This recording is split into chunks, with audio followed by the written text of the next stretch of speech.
Good afternoon and welcome to the Snakebite, your home for all things FSC athletics. I'm Andrew Pauling. And I'm Camille Jardina, and here's what's going on in the world of FSC athletics.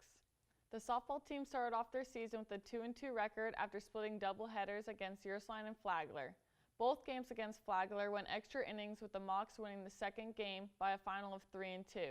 This week, the Mocs have a 3-game series at home against Nova Southeastern, with a single game on Friday at 6. And a doubleheader at Saturday at 1 and 3.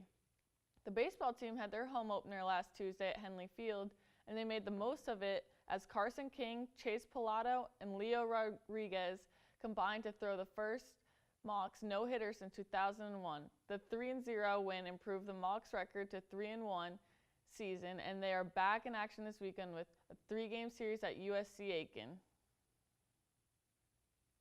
Andrew, you were there last Tuesday. What did you notice from the team? Well, I mean, first off, the last time that they were at Henley Field before this no-hitter was when they won the South Regional against Tampa this past spring. So the last time they were here, that was a huge game. They come in, first home game of the season. They're 2-1 after the series against West Florida. And the 3 pitchers all just looked dynamic. They were throwing hard. They were hitting their spots really well. Obviously, no hits is a big deal. Hasn't happened since 2001.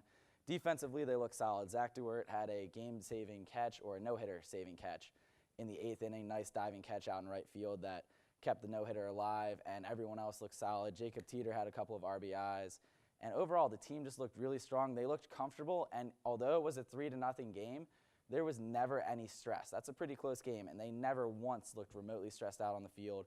I think they've got a lot of swagger coming in off of last year, and I think that this is a team that's really confident going into the season, and I think they might be as good, if not better, than last year's squad. The season's still young, but we have a lot of time to see how things might develop for them, and I really think that they're going to have some success this weekend at USC Aiken for their 3-game series.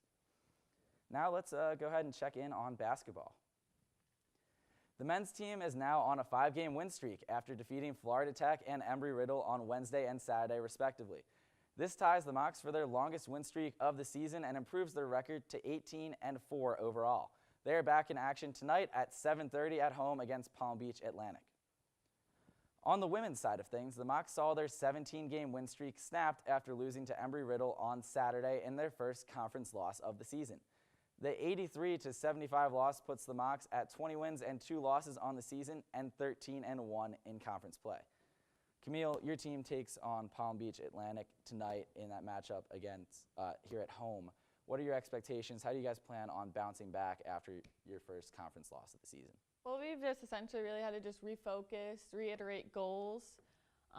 Having I've lost the opportunity to go a perfect season, we just really see there's 5 games or so left, and to make the most of those and have no regrets as we continue on, play hard, and to our full capability. All right, well, best of luck tonight. Men's and women's basketball at home tonight, 5:30 and 7:30 respectively for the start time on those games. Now, switching gears, let's check in on lacrosse, who both the men and women's teams open their seasons this week. The women's team opens their season with a home game against Ruckhurst tomorrow night at 7 p.m. Ranked 3rd in the nation in the IWCLA Division II preseason coaches poll, the Mocs bring back 24 players from last year's national champion runner-up team. This year, the Mocs add 9 freshmen and 1 transfer to their roster that features 2 returning All-Americans and Sam Casey and Danny Bursinger, and Elite 90 winner Julia Couch. On the men's side, the Mocs are picked to finish 6th in the Sunshine State Conference in the preseason coaches poll ahead of Palm Beach Atlantic and Embry-Riddle. Last season, the Mocs went 8-7 overall and 3-4 in conference play. The team opens their season on the road this Saturday at the University of Tampa at 3 p.m. The men's tennis team is back in action following their 2-5 loss at Flagler back on February 1st. The Mocs play Auburn Montgomery on Friday, West Florida on Saturday, and West Alabama on Sunday in a tournament in Pensacola. The women's team opens their season this weekend versus the same 3 opponents as the men's team in Pensacola. Last season, the Mocs went 14-8 overall and 7-3 in conference matchups. Thank you guys for joining us this week on the Snakebite. Megan and Slinky will be here with you guys next Wednesday at 3 p.m. I'm Andrew Pauling. And I'm Camille Jardina. Thank you for tuning in.